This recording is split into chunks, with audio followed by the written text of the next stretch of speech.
Okay कि आपको एक कंटेक्स्ट फ्री ग्रामर गिवन होगी, आपके सिलेबस में कंटेक्स्ट फ्री ग्रामर ही है, इसलिए सारे टॉपिक सीएफजी के ही चल रहे हैं, ठीक है ना। कि आपको सीएफजी गिवन है, उस सीएफजी को आपको सिंप्लीफाई करना है, कि उसके जो प्रोडक्शन रूल्स हैं उनको सिंप्लीफाई करना है। सिंप्लीफाई का मतलब वहां से कुछ प्रोडक्शन रूल्स हम हटा देंगे जो हमारे यूज में नहीं है, ठीक है, जिनका आगे कोई यूज नहीं है उनको हम एलिमिनेट कर देंगे। तो अब उनको एलिमिनेट हम किस बेस पे करेंगे?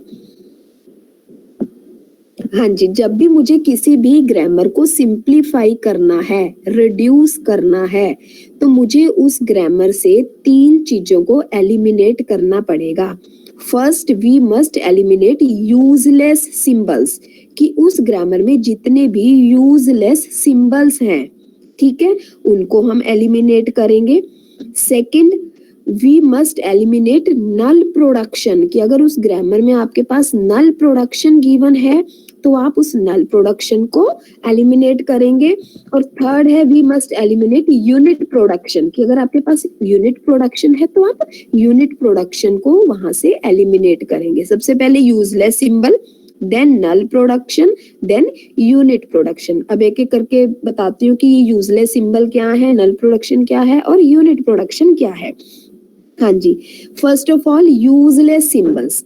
देखो, जब आपको कोई भी ग्रामर गिवन होगी तो उसमें आपके पास जो सिंबल्स होंगे, ये बात या तो वो यूजफुल हो सकते हैं या फिर वो यूजलेस हो सकते हैं। तो हम क्या करते हैं, हम यूजफुल सिंबल्स फाइंड आउट करते हैं कि कौन कौन से सिंबल्स मेरे यूजफुल हैं। जो यूजफुल हैं वो ठीक है, उसके अलावा बाकी जितने भी सिंबल्स मेरे बच गए हैं वो सारे क्या हो जाएंगे, यूजलेस हो जाएंगे। तो हम उनको क्या कर देंगे, रिमूव कर देंगे। अब कोई भी सिंबल यूजफुल सिंबल कब होगा, ठीक है, तो इसमें आपके पास 2 टर्म है।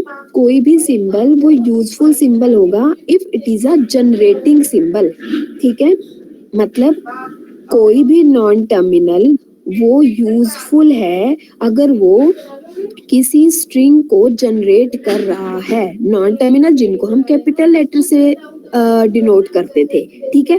तो अगर मैं उस नॉन टर्मिनल से किसी एक सिंबल, किसी टर्मिनल को भी डराइव कर रही हूँ ना, it means that non terminal is generating symbol, कि अगर उससे मैं एक स्ट्रिंग को भी डराइव कर रही हूँ, ठीक है ना, सिंगल स्ट्रिंग को भी, और ज्यादा कर रहे हैं तो ऑब्वियस है वो है ही है फिर आपका यूजफुल। सेकंड, कि कोई भी सिंबल वो यूजफुल सिंबल होगा if it is reachable symbol, कि अगर मैंने स्टार्ट से स्टार्ट किया है, स्टार्ट सिंबल से स्टार्ट किया है और अगर मैं उस सिंबल पे पहुंच रही हूँ, रीचेबल का मतलब पहुंचना आता है, ठीक है, अगर मैं उस सिंबल पे रीच कर रही हूँ it means that symbol is reachable symbol. और कोई भी सिंबल अगर रीचेबल सिंबल होगा तो वो आपका क्या होगा, यूजफुल होगा, ठीक है। तो आपने कैसे यूजफुलनेस चेक करनी है सिंपल की, कि ये चेक करो सबसे पहले तो क्या उस नॉन टर्मिनल से मैं किसी टर्मिनल को, स्ट्रिंग टर्मिनल ही होती है, सिंगल टर्मिनल या सीक्वेंस ऑफ टर्मिनल्स, अगर मैं उस नॉन टर्मिनल से किसी एक भी टर्मिनल को, किसी एक भी स्ट्रिंग को ड्राइव कर रही हूँ, इसका मतलब वो मेरा यूजफुल है, क्योंकि वो जनरेटिंग है, उससे कुछ जनरेट हो रहा है तो वैसे वो यूजफुल है। सेकंड, कि अगर मैं स्टार्ट से स्टार्ट करती हूँ और मैं उस नॉन टर्मिनल पे पहुंच रही हूँ, ठीक है, आइदर सिंगल स्टेप में या फिर मल्टीपल स्टेप्स में, तो इसका मतलब मैं उस नॉन टर्मिनल पे रीच कर रही हूँ, तो रीच कर रही हूँ तो इसका मतलब वो मेरा यूजफुल सिंबल है। हाँ जी, यूजफुल की डेफिनेशन क्लियर हुई है? किसी को कोई डाउट है तो पूछ लो। चलें आगे। और अब जब मैंने अब यूजफुल सिंबल फाइंड आउट कर लिए, इसका मतलब बाकी जितने भी मेरे पास सिंबल्स बचे हैं ना, वो सारे मेरे पास क्या हैं, यूजलेस सिंबल्स हैं। अब इसका हम एग्जांपल करते हैं।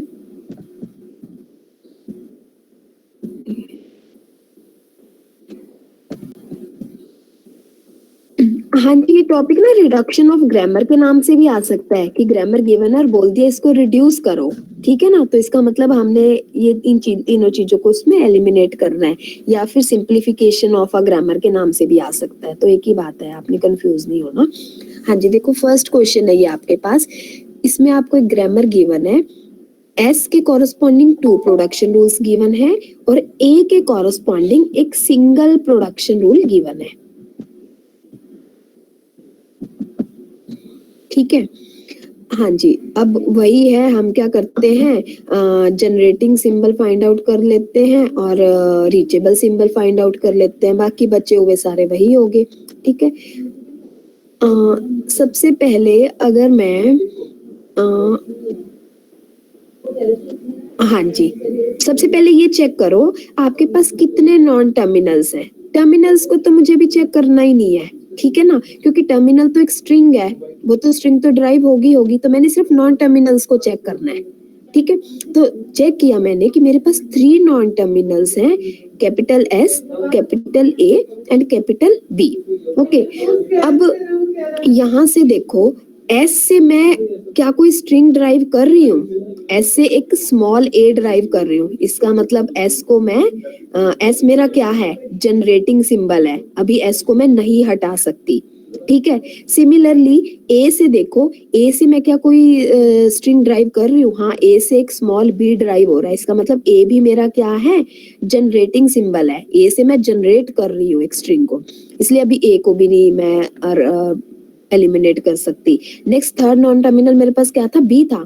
देखो बी के कॉरस्पॉन्डिंग मुझे कोई भी प्रोडक्शन रूल गिवन नहीं है ना, इसका मतलब बी से मैं कोई भी स्ट्रिंग जनरेट ही नहीं कर रही, तो बी मेरा क्या हुआ, यूजलेस सिंबल हुआ, B is not a generating symbol. अब नॉट यूजलेस हो गया, उससे कुछ जनरेट नहीं हो रहा, तो इसलिए मैं बी को क्या कर सकती हूँ, एलिमिनेट करना है। अब जब एलिमिनेट करोगे ना, तो आपने वो वाले प्रोडक्शन रूल्स एलिमिनेट करने हैं जिसमें बी यूज हो रहा है, चाहे वो 1 में हो, चाहे वो 10 में हो, चाहे वो 50 में हो। ठीक है, आपने वो सारे के सारे रूल्स एलिमिनेट हटा देने हैं।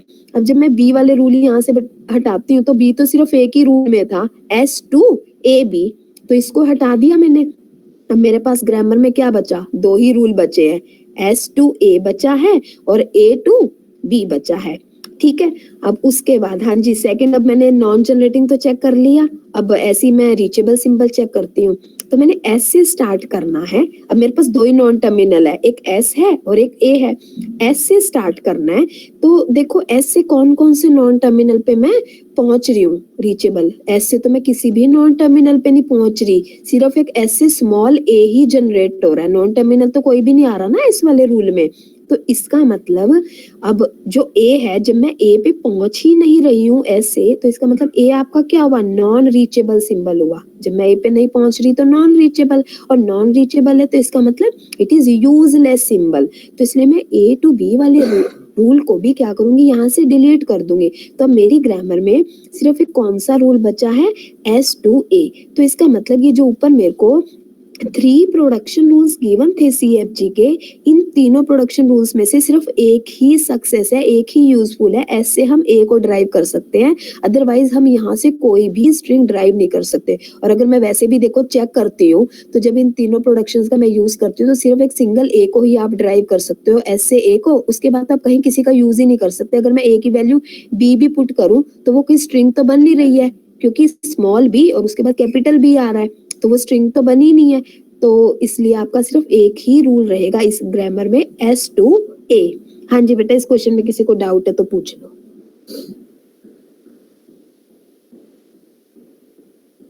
मैम रीचेबल वाला दोबारा बताना। रीचेबल का मतलब होता है बेटे कि आपने स्टार्ट सिंबल से स्टार्ट करना है, एस से, जो स्टार्ट सिंबल है ना एस, वहां से स्टार्ट करना है, और ये देखना है कि क्या आप उस नॉन टर्मिनल पे पहुंच रहे हो उस एस से उस नॉन टर्मिनल पे पहुंच रहे हो जो बाकी नॉन टर्मिनल आपके पास एग्जिस्ट कर रहे हैं। अब एस और ए 2 बच गए थे ना बाद में मेरे पास, लेकिन एस से तो मैं ए पे पहुंच ही नहीं रही हूँ। क्या एस वाला जो प्रोडक्शन रूल है, क्या उसमें राइट हैंड साइड में कहीं कैपिटल ए नजर आ रहा है, नहीं आ रहा, उसमें तो सिर्फ एक स्मॉल ए ही है। तो जब मैं ए की वैल्यू पुट ही नहीं कर सकती कहीं पे, वैल्यू मैं कहाँ पुट करती हूँ, राइट हैंड साइड में पुट करती हूँ। जब राइट हैंड साइड में कहीं ए अवेलेबल ही नहीं है, तो इस ए टू बी रूल का मेरा कोई यूज ही नहीं होगा। तो इसलिए ये मेरा ए जो होगा, ए नॉन टर्मिनल, वो क्या हो गया, नॉन रीचेबल सिंबल हो गया। और नॉन रीचेबल है मतलब यूजलेस सिंबल है, और यूजलेस सिंबल का मतलब उस वाले प्रोडक्शन रूल को आप हटा दो जो जिसमें ए आपका यूज हो रहा है। तो ए वाला तो एक ही है, ए टू बी, इसलिए इसको हटा दिया।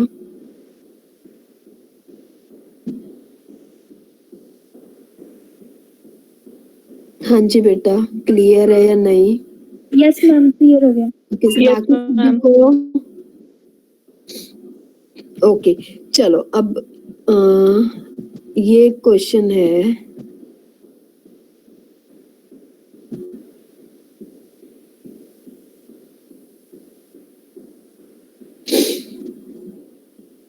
देखो ये वाला क्वेश्चन अपने आप एक बार थोड़ा सॉल्व करके देखो, ये आपको क्लियर हो रहा है?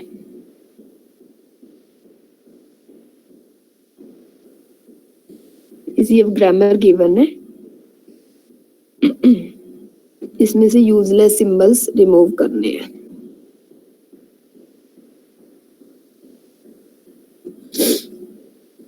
पहले तो नॉन टर्मिनल्स नोट कर लो सारे, एस ए बी सी 4 हैं।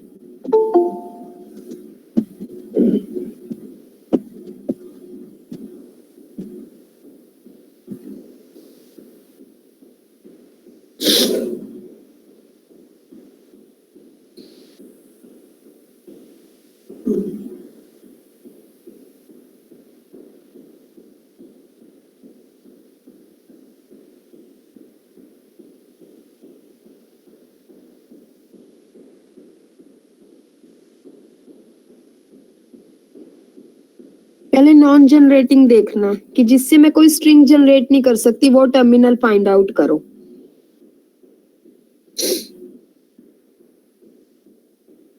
ये है मैम। क्या है? बी है? ए मैम। ए है? ए के राइट में स्मॉल ए है, तो फिर देखो, हाँ जी, सबसे पहले तो ना डायरेक्ट चेक करो कि डायरेक्ट, अभी एस का डायरेक्ट तो कोई भी नहीं गिवन है, एस से डायरेक्ट में कोई भी स्ट्रिंग नहीं जनरेट कर सकती क्योंकि स्मॉल ए और कैपिटल सी है, ठीक है ना, और एक स्मॉल एस और एक कैपिटल एस और बी है। उसके बाद ए है, ए से भी डायरेक्ट कोई नहीं जनरेट कर सकती, बी से भी डायरेक्ट कोई नहीं जनरेट कर सकती। सी पे आए हम, जब मैंने सी से चेक किया, सी के कॉरस्पॉन्डिंग स्मॉल ए और डी एक स्ट्रिंग गिवन है ना, टर्मिनल्स होते हैं स्ट्रिंग, ठीक है ना, तो मतलब सी मेरा क्या है, जनरेटिंग सिंबल है, मुझे इतना पता चल गया क्योंकि सी को मैं किससे रिप्लेस कर सकती हूँ, स्मॉल ए और डी से। ओके, अब जब मैं सी को रिप्लेस कर सकती हूँ तो अगर मैं पहले रूल में एस से ए सी, यहाँ पे सी को स्मॉल ए और डी से रिप्लेस करूँ तो एस से आप क्या ड्राइव कर सकते हो, ए डी, इसका मतलब एस भी क्या हो गया, जनरेटिंग हो गया। एस से भी मैं स्ट्रिंग जनरेट कर सकती हूँ, सी मैंने पता कर लिया, सी से भी जनरेट कर सकती हूँ। अब मैं आई ए पे, ए में कौन कौन से सिंबल यूज हो रहे हैं, एक एस यूज हो रहा है, एक सी यूज हो रहा है राइट हैंड साइड में। एस से भी मैं जनरेट कर सकती हूँ, मैंने अभी फाइंड आउट किया है, सी से भी मैं जनरेट कर सकती हूँ, मैंने अभी फाइंड आउट किया, इसका मतलब ए से भी मैं स्ट्रिंग जनरेट कर सकती हूँ, तो ए भी आपका क्या है, जनरेटिंग सिंबल है, क्योंकि जब ए वाला रूल है उसमें स्मॉल बी, एस की जगह क्या आएगा, ए डी, ऐसे ये वाली स्ट्रिंग जनरेट हो सकती थी ना, और सी की जगह ए डी और उसके बाद एक स्मॉल ए, तो वो स्ट्रिंग आ तो गई है, उसमें सारे टर्मिनल्स आ गए हैं, इसका मतलब ए से भी मैं जनरेट कर सकती हूँ। उसके बाद जब मैं आई बी पे, अब बी वाले रूल में बी से मैं डायरेक्ट कोई भी स्ट्रिंग जनरेट नहीं कर सकती, ठीक है, एस की जगह मैं ए डी लिख दूंगी, सी की जगह मैं ए डी लिख दूंगी, ठीक है ना, लेकिन बी की जगह क्या लिखूंगी, बी नॉन टर्मिनल को तो मैं किसी भी टर्मिनल से रिप्लेस ही नहीं कर सकती, नहीं कर सकती ना, तो इसका मतलब बी एक ऐसा नॉन टर्मिनल है जिससे मैं कोई स्ट्रिंग, कोई सिंबल, कोई टर्मिनल की सीक्वेंस वो जनरेट ही नहीं कर सकती, तो इसलिए बी मेरा नॉन जनरेटिंग सिंबल हुआ है, इसलिए बी को हटा दिया। बी को हटाने का मतलब वो वाली सारी प्रोडक्शंस जिसमें बी आ रहा है राइट हैंड साइड में, ठीक है, और बी वाला रूल तो हटाना ही हटाना है, तो बी वाले रूल तो दोनों हट ही गए। उसके अलावा देखो कहाँ बी आ रहा है, एस वाले में भी बी आ रहा है एक प्रोडक्शन में, उसको भी हटा दिया, सी वाले में भी बी आ रहा है एक प्रोडक्शन में, उसको भी हटा दिया। इन सबको हटाने के बाद एस का सिर्फ एक रूल बचा, ए का तो एक ही था, वो एक ही बच गया क्योंकि उसमें बी कहीं भी नहीं था, बी वाली सारी हटाई दी है, ठीक है ना, बी वाला तो हटा ही देना है, और सी वाले में जिसमें बी था वो हटा दिया, तो सी का भी एक बचा, ए डी। हाँ जी, यहाँ तक क्लियर हुआ कि ये 3 रूल बचे हैं बी हटा के? Yes ma'am.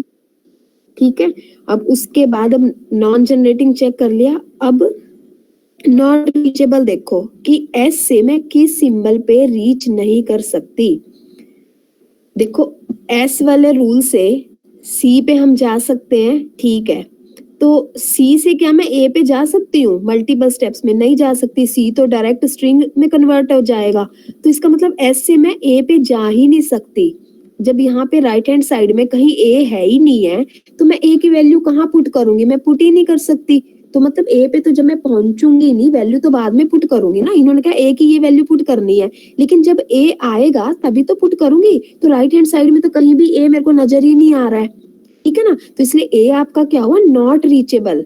तो इसलिए अब ए वाले मूव्स भी आपने हटा दिए। जब ए वाले मूव्स हटा दिए तो आपके पास ये सिर्फ दो रूल्स बचे हैं। तो ये सीएफजी के कॉरस्पॉन्डिंग इसकी सिंप्लीफिकेशन जो है या रिड्यूस्ड ग्रामर जो है, सिर्फ ये दो रूल्स आपके पास बचे हैं। हुआ थोड़ा क्लियर? एग्जाम्पल्स करोगे तो और क्लियर हो जाएगा, ठीक है। 3-4 एग्जाम्पल्स हैं, बाकी आपने अपने आप करने हैं, 2 मैंने आपको करा दिए। नेक्स्ट क्वेश्चन पे चलें। ओके, ये तो था कि यूजलेस सिंबल्स आपने एलिमिनेट करने हैं। नेक्स्ट आपके पास है, अब आपने नल प्रोडक्शंस रिमूव करनी है। नल प्रोडक्शंस का मतलब, नल प्रोडक्शंस क्या होती है? मतलब जो इस टाइप की है, ए टू नल, ठीक है, कि किसी नॉन टर्मिनल को आप नल हैं। अब इतन सीएफजी की बात चल रही है, इसलिए इतना तो सबको पता ही है कि लेफ्ट हैंड साइड में तो एक सिंगल नॉन टर्मिनल ही होगा, क्योंकि ये तो सीएफजी का रूल है कि लेफ्ट हैंड साइड में एक सिंगल नॉन टर्मिनल होगा। और राइट हैंड साइड में अगर आपके पास नल अवेलेबल है ना, ठीक है, तो इसका मतलब वो क्या है? नल प्रोडक्शन है। ए टू नल, ए एरो नल, तो वो है नल प्रोडक्शन। इस नल प्रोडक्शन को आपने क्या करना है? एलिमिनेट करना है। बहुत इजी है। जहां जहां मतलब ए को नल पुट कर सकती हूँ ना मैं, ए टू नल का क्या मतलब है कि ए को मैंने नल पुट करना है।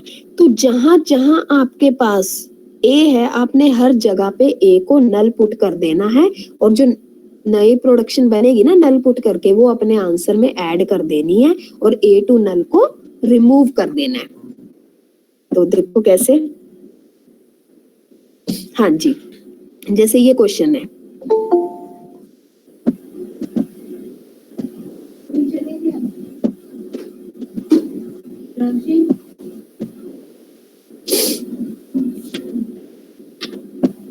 ये आपको ग्रामर गिवन है। इन्होंने कहा यहाँ से नलेबल नॉन टर्मिनल को रिमूव करो, नलेबल नॉन टर्मिनल को रिमूव करो, या सिंपली ये लिखा कि नल प्रोडक्शंस को रिमूव करो, ठीक है। तो पहले तो चेक करो नल प्रोडक्शन कौन सी है। नल प्रोडक्शन इसमें एक ही है, ए टू नल, कि ए को हम नल से एलिमिनेट, ए को हम नल से रिप्लेस कर सकते हैं, ठीक है। तो जहां जहां आपको कैपिटल ए दिख रहा है ना राइट हैंड साइड में, वहां वहां उसकी जगह नल पुट कर दो। हाँ जी, सबसे पहले देखो कैपिटल ए मुझे कहाँ दिखा? इस एस वाले रूल में दिखा है, ठीक है। तो एस टू ए तो रहेगा ही मेरे आंसर में, मेरी सीएफजी के आंसर में ये तो रहेगा ही रहेगा। जब मैं ए को यहाँ पे नल पुट करती हूँ तो क्या आएगा? एस टू ए आएगा, ठीक है। तो इसलिए एस टू ए मैंने क्या कर दिया? ऐड कर दिया। उसके बाद और कहीं तो ए है ही नहीं है, तो ए टू बी, ये वाला रूल भी एज इट इज रहेगा ही, और ए वाले नल को हटा ही दिया। तो बस देखो ये आंसर आ गया मेरे पास। राइट हैंड साइड में जहां जहां ए है, आपने वहां नल पुट कर देना है उसकी जगह। आज खा सकते हैं।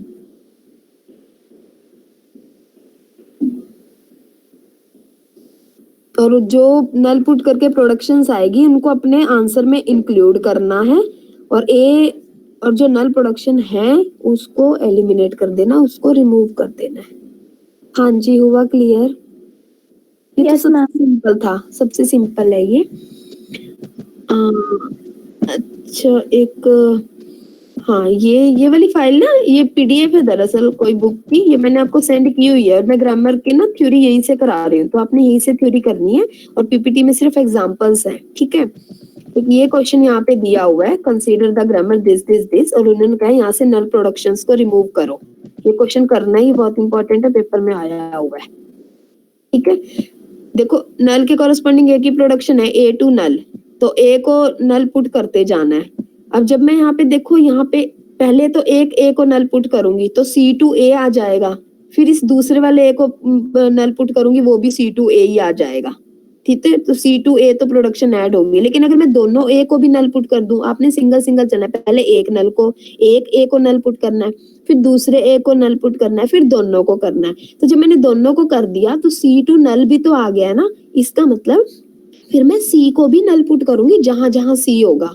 तो फिर जब मैं यहाँ पे भी एक C को नल करूंगी तो B2C आएगा, फिर दूसरे C को करूंगी तो वो B2C, लेकिन उस रूल को लिखना एक ही बार है। अब जब दोनों C को नल पुट करूंगी तो B2 नल आ जाएगा, इसका मतलब फिर मैं B को भी नल पुट कर सकती हूँ, तो B को भी फिर आप नल पुट करोगे। तो जब यहाँ S की बारी आएगी ना, यहाँ A को भी नल पुट कर सकते हैं, B को भी नल पुट कर सकते हैं, C को भी नल पुट कर सकते हैं, A B दोनों को इकट्ठा कर सकते हैं, B C दोनों को कर सकते हैं, A और C दोनों को कर सकते हैं, और A B C तीनों को भी कर सकते हैं। ठीक है, तो इसलिए जो आपके पास आंसर आएगा वो इतना सारा आंसर आएगा। एक ABC तो रहेगा, S2 ABC।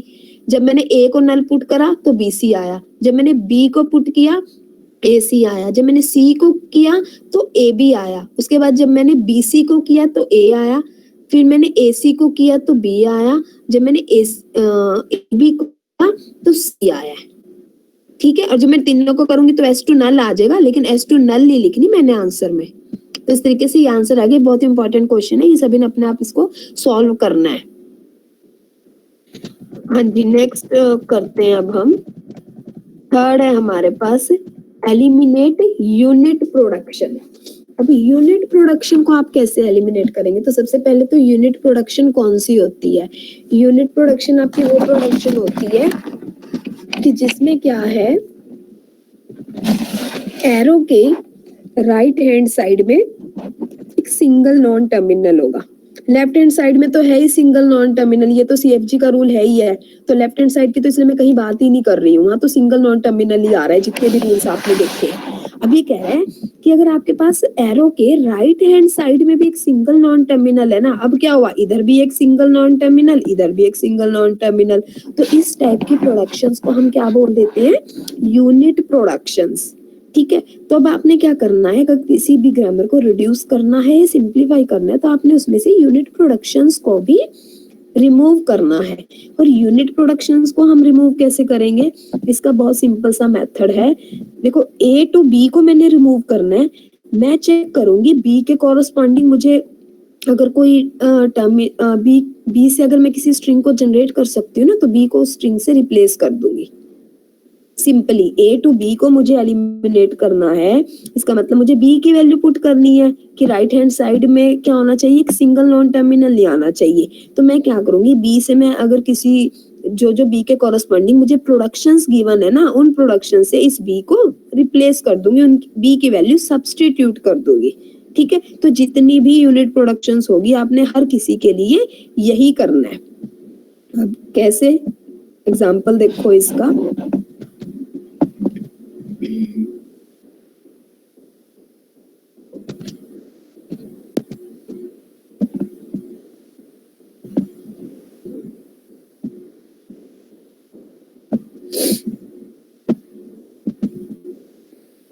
हाँ जी, ये आपको एक CFG गिवन थी।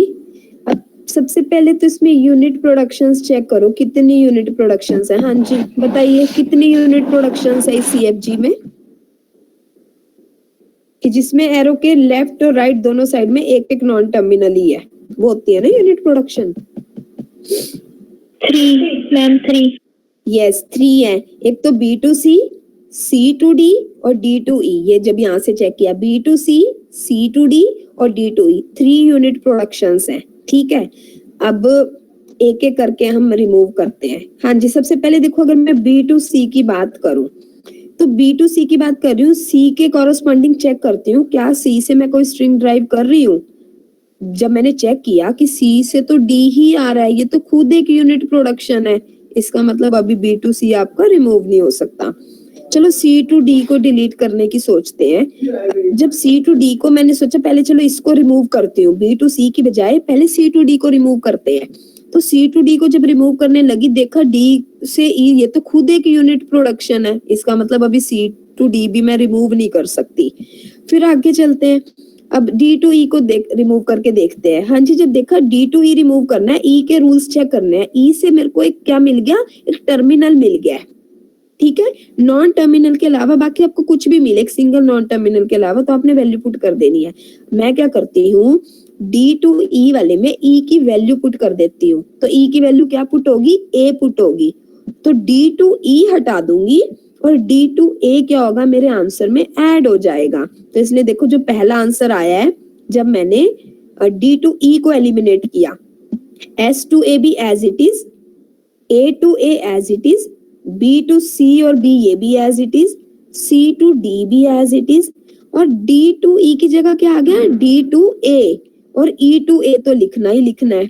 हाँ जी, यहाँ तक क्लियर हुआ कि जब मैंने डी टू ई वाली यूनिट प्रोडक्शन को रिमूव किया।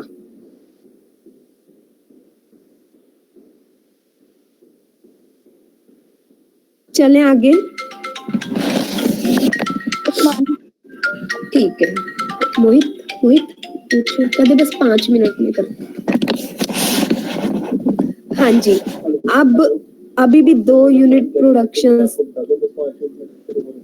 ठीक है, बी टू सी और सी टू डी। अब मैं देखो जैसे अगर सी टू डी को एलिमिनेट करना सोचती हूँ तो सी टू डी को मैं कर सकती हूँ, क्योंकि डी के कॉरस्पॉन्डिंग मुझे क्या मिल गया, एक टर्मिनल मिल गया है। ठीक है, नॉन टर्मिनल के अलावा कुछ भी मिले वो आपने वैल्यूज की पुट कर देनी है। तो अब मतलब सी टू डी हटा दूंगी और यहाँ पे सी टू ए ये वाला रूल ऐड कर दिया। देखो सी टू ए आ गया, बाकी सारे सेम थे और बस सी टू डी हटा दिया। सिमिलरली बी टू सी को करना है तो सी के कॉरस्पॉन्डिंग ए मिल गया, तो ये देखो यहाँ बी टू ए वाला ऐड कर दिया और बी टू सी हटा दिया। तो जो फाइनल आंसर आपके पास आ गया ये आ गया। हाँ जी, क्लियर हुआ यहाँ तक, ये फाइनल आंसर आ गया है। Yes ma'am. ओके, अब देखो जब यहाँ पे ये फाइनल आंसर आया है, यूनिट प्रोडक्शंस तो मैंने एलिमिनेट कर दी हैं, लेकिन इस ग्रामर को देखते मुझे ये पता चल गया कि एस से तो मैं सिर्फ ए और बी पे जा सकती हूँ। इसका मतलब सी डी ई मेरे यहाँ पे कौन से सिंबल्स हैं, कौन से टाइप के सिंबल्स होंगे सी डी ई, बताइए। Useless symbols, yes they are non reachable symbols. Non reachable है तो मतलब यूजलेस है, तो इसका मतलब इस ग्रामर में से अब मुझे सी डी ई भी हटाना पड़ेगा, और जो मेरा फाइनल आंसर आएगा वो ये आएगा, S to A B, A to A और बी टू ए और बी। क्लियर है?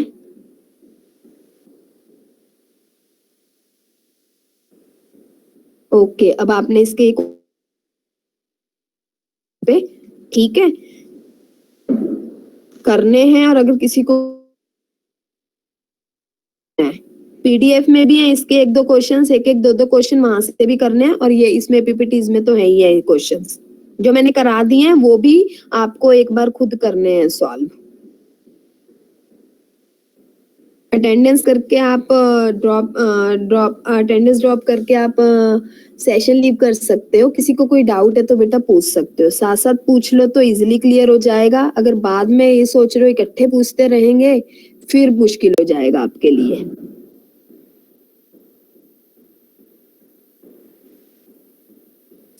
मैम इस सेमेस्टर की क्लासेस कब तक लगेंगी? बेटा आप लोगों के तो चांसेस हैं दिसंबर में एग्जाम होने के, वैसे 3rd ईयर फाइनल ईयर के, क्योंकि ऑनलाइन या ऑफलाइन?